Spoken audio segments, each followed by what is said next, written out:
Good afternoon students. आज का हमारा टॉपिक है liquidity management in case of banks, यानी कि बैंक के केस में अगर हम बात करें लिक्विडिटी कैसे मैनेज किया जाता है। अगर हम बात करें लिक्विडिटी का मतलब क्या है, जो डे टू डे ऑपरेशंस के लिए हमें वर्किंग कैपिटल की ज़रूरत है, यानी कि डे टू डे के लिए कैश की नीड्स को जो है वो मीट करना है, तो उसके लिए क्या करना चाहिए। तो यहाँ पे बेसिकली अगर हम पहले देखें ऑब्जेक्टिव क्या है एसेट लाइबिलिटी मैनेजमेंट का, टू इंश्योर प्रॉफिटेबिलिटी। हर कोई चाहेगा कि उसकी जो है प्रॉफिटेबिलिटी जो है इंक्रीज हो, एंड इंश्योरिंग लिक्विडिटी मतलब क्या है कि जो शॉर्ट टर्म एसेट्स है उनसे डे टू डे जो हमारी नीड्स है वो मीट हो सके या पूरी हो सके। लिक्विडिटी क्या है, यहाँ पे liquidity represented by quality and marketability of assets and liability. Liquidity को हम कैसे रिप्रेजेंट करते हैं कि जो एसेट्स और लाइबिलिटीज़ है उनकी क्वालिटी क्या है या उनकी मार्केटेबिलिटी कितनी है, इससे हम जो है लिक्विडिटी को रिप्रेजेंट करते हैं। इसी तरह से अगर हम बात करें, it exposes the organisation to liquidity risk. अगर बैंक्स की लिक्विडिटी पोजीशन अच्छी ना हो तो फिर उससे क्या होगा, लिक्विडिटी रिस्क हो सकता है बैंक्स को। अब लिक्विडिटी रिस्क क्या है, it is a normal aspects of everyday management of financial institution, very rarely result in solvency risk problem. Liquidity position से क्या पता लगता है बैंक की सॉल्वेंसी पोजीशन कैसी है, ठीक है। तो ये कहते हैं बहुत रेयर होता है कि सॉल्वेंसी रिस्क प्रॉब्लम आए, ठीक है। अगर हम डेफिनेशन की बात करें, डेफिनेशन क्या है लिक्विडिटी की, required to meet the deposit withdrawal and to fund loan demands. इसका मतलब क्या है कि जैसे डे टू डे, जैसे सपोज करो जैसे हमारा बैंक में हम कस्टमर है, हमारा सेविंग अकाउंट है, हम जब चाहें बैंक से पैसे निकलवा सकते हैं, बट एक लिमिट होती है कि इतने अमाउंट तक कि आप निकलवा सकते हैं, ठीक है। तो हमने जब पैसे निकालने, पैसे अगर बैंक्स में होंगे तभी हम निकाल पाएंगे। सो इसलिए उन्होंने क्या कि ना, required to meet the deposit withdrawal. Deposit मतलब जैसे सेविंग अकाउंट वगैरह या एफडीज वगैरह करवाई है, जब हम चाहें, एफडी में तो चलो फिक्स टाइम पीरियड होता है, बट सेविंग अकाउंट से तो जब हम चाहे निकाल सकते हैं करंट अकाउंट से। सो उनके लिए पैसे भी अवेलेबल होने चाहिए। And to fund loan demands, अगर लोन की किसी को ज़रूरत है तो बैंक के पास पैसे होंगे तभी वो लोन प्रोवाइड करेगा। सो ये होती है लिक्विडिटी, यानी कि डे टू डे ऑपरेशंस को चलाने के लिए जो पैसे की ज़रूरत है वो देखनी पड़ती है, ठीक है। इसमें क्या है, to compensate for expected and unexpected balance sheet fluctuation. इसके साथ क्या होगा कि जो बैलेंस शीट बनाते हैं बैंक, जिससे फाइनेंशियल पोजीशन पता लगती है क्या है कंपनी की या बैंक्स की, तो फिर उसको भी कंपनसेट करना पड़ता है कि क्या अनएक्सपेक्टेड कोई फ्लक्चुएशन ना आ जाए, अनएक्सपेक्टेड कोई चेंज ना आ जाए या एक्सपेक्टेड कोई चेंज ना आ जाए बैलेंस शीट, ठीक है। नेक्स्ट क्या है, प्रोवाइड फंड्स फॉर ग्रोथ। इससे क्या होता है, बैंक्स को फंड दिए जाते हैं ताकि वो इन्वेस्ट करें कहीं और, उससे क्या हो, उनकी ग्रोथ हो, बैंक्स के प्रॉफिट बढ़े, ठीक है। नेक्स्ट क्या है, it represents the ability to accommodate decreases in liability and to fund increases in asset. Liquidity position ये भी बताती है कि लाइबिलिटी क्या होती है, हमने जो पैसे लिए हुए हैं वो हमने अभी रिटर्न करने हैं, ठीक है। लाइबिलिटी मतलब होता है जो हमने उधार लिया हुआ है। And to fund increase in asset, asset मतलब जो हमारे लिए एक तरह की एसेट है, ठीक है, जो हमें किस एसेट में हम किनको लेते हैं, जैसे हमारी जैसे कैश होगी, कैश हमारी एसेट है, या कोई बैंक्स की मशीन्स वगैरह होगी, एटीएम मशीन, वो हमारे लिए एसेट है, या कंप्यूटर्स वगैरह हो गए, लैपटॉप्स हो गए, वो सारी क्या हुई, बैंक्स की एसेट हुई, ठीक है।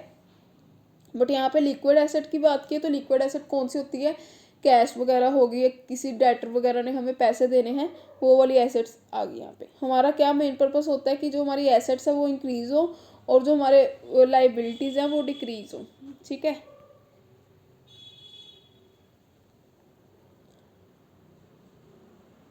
अब लिक्विडिटी मैनेजमेंट की डायमेंशन एंड रोल क्या है, अगर यहाँ पे बात करें हम, it is a process of generating funds to meet the contractual and relationship और obligations reasonable prices at all time.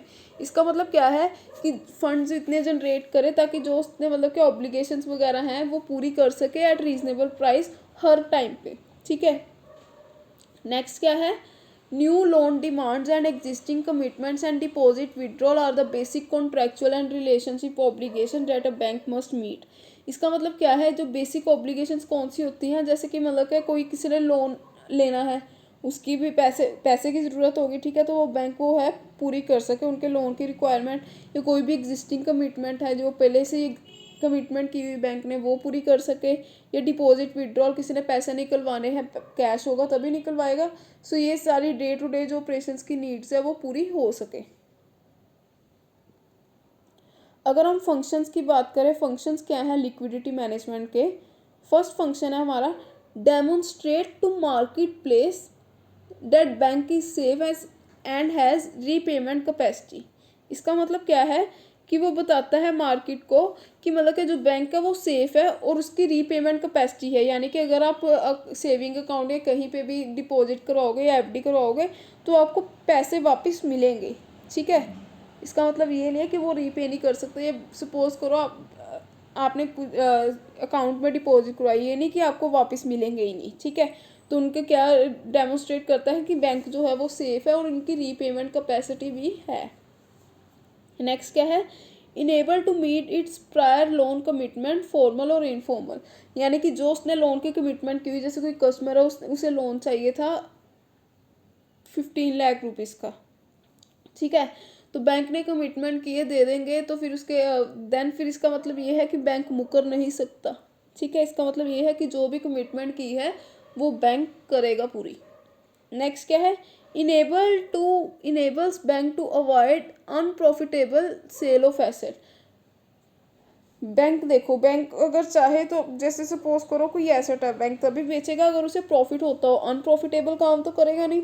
जिसमें बिजनेस का फ़ायदा होगा ऑब्वियसली हम वही ट्रांजैक्शंस करेंगे।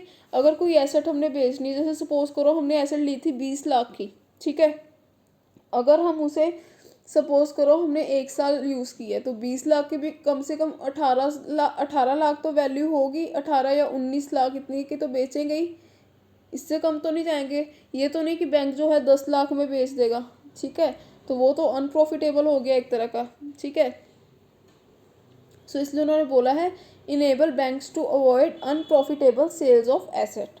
नेक्स्ट क्या है, lower the size of default risk premium. Default risk क्या होता है, जैसे मैंने बताया था किसी कस्टमर है उन्होंने लोन लिया है और वो रीपे नहीं कर पाया, यानी कि ये उसने प्रिंसिपल अमाउंट नहीं रीपे की प्लस इंटरेस्ट भी उसने रीपे नहीं किया, तो वो क्या कहते हैं ये वाले जो डिफ़ॉल्ट रिस्क है उसको लोअर करना, ये उसका फंक्शन है बैंक का, कि मतलब कि जो डिफ़ॉल्ट रिस्क है उनको लोन ना ही दिया जाए तो ज़्यादा बेटर है। पहले उनकी क्रेडिट रेटिंग वगैरह चेक करेंगे कस्टमर की क्या क्रेडिट रेटिंग है, देन उसके अकॉर्डिंगली देखेंगे लोन देना चाहिए कि नहीं देना चाहिए। नेक्स्ट टॉपिक क्या है, फैक्टर्स अफेक्टिंग बैंक लिक्विडिटी। कौन कौन से फैक्टर्स है जो बैंक की लिक्विडिटी को अफेक्ट करते हैं। फर्स्ट वन देखिए, अगर डिक्लाइन इन अर्निंग, अगर बैंक की अर्निंग्स ही कम हो जाए तो इससे क्या होगा, बैंक की लिक्विडिटी पे भी तो इफेक्ट करेगा। नेक्स्ट क्या है, इंक्रीज इन एनपीए। एनपीए का मतलब क्या था, मैंने बताया था नॉन परफॉर्मिंग एसेट्स, यानी कि जो इतने साल हो गए ड्यू है, ठीक है। जैसे सपोज करो हमने किसी को लोन दिया था वो 24 मंथ्स हो गए वो रीपे नहीं कर पाया, तो वो एक तरह की हमारे लिए नॉन परफॉर्मिंग एसेट भी हो सकती, ठीक है। और लॉस एसेट, नॉन परफॉर्मिंग में सब स्टैंडर्ड एसेट आती है, डाउटफुल एसेट आती है, और तीसरी कौन सी होती है, लॉस एसेट्स। लॉस एसेट मतलब क्या है, जिनसे अब तो हम उम्मीद ही नहीं लगा सकते कि वो पे करेंगे, ठीक है। नेक्स्ट क्या है, डिपॉजिट कंसंट्रेशन, यानी कि बैंक में कितने सेविंग अकाउंट है, कितने करंट अकाउंट है, कितनी एफडीज है, इन पे भी डिपेंड करता है बैंक की लिक्विडिटी पोजीशन का। नेक्स्ट क्या है, डाउनग्रेडिंग बाय रेटिंग एजेंसी। अगर कोई रेटिंग एजेंसी है, जैसे मैंने बताया था क्रेडिट रेटिंग एजेंसीज होती, क्राइसिल वगैरह, उसी तरह बैंक की जो है रेटिंग वगैरह होती है, तो अगर उन्होंने रेटिंग उनकी कम दी, लो रेटिंग की है, ये रेटिंग उनकी कम होगी बैंक्स की, तो ये भी उसकी बैंक की लिक्विडिटी पोजीशन को इफेक्ट करेगा।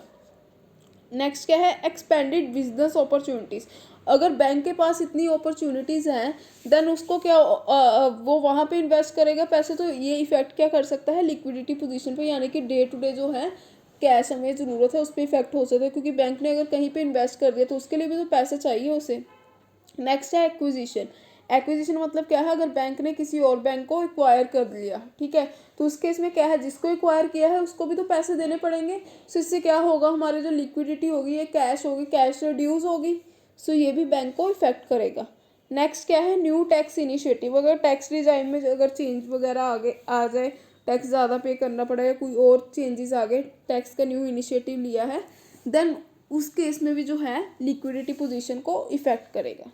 सो इसके साथ हमारा जो है आज का टॉपिक जो है लिक्विडिटी मैनेजमेंट इन बैंक्स कंप्लीट होता है। एक बार आप इसे रीड करके देख लेना, अगर कोई डाउट होगा देन आप मेरे से क्लियर कर लेना। So thank you class.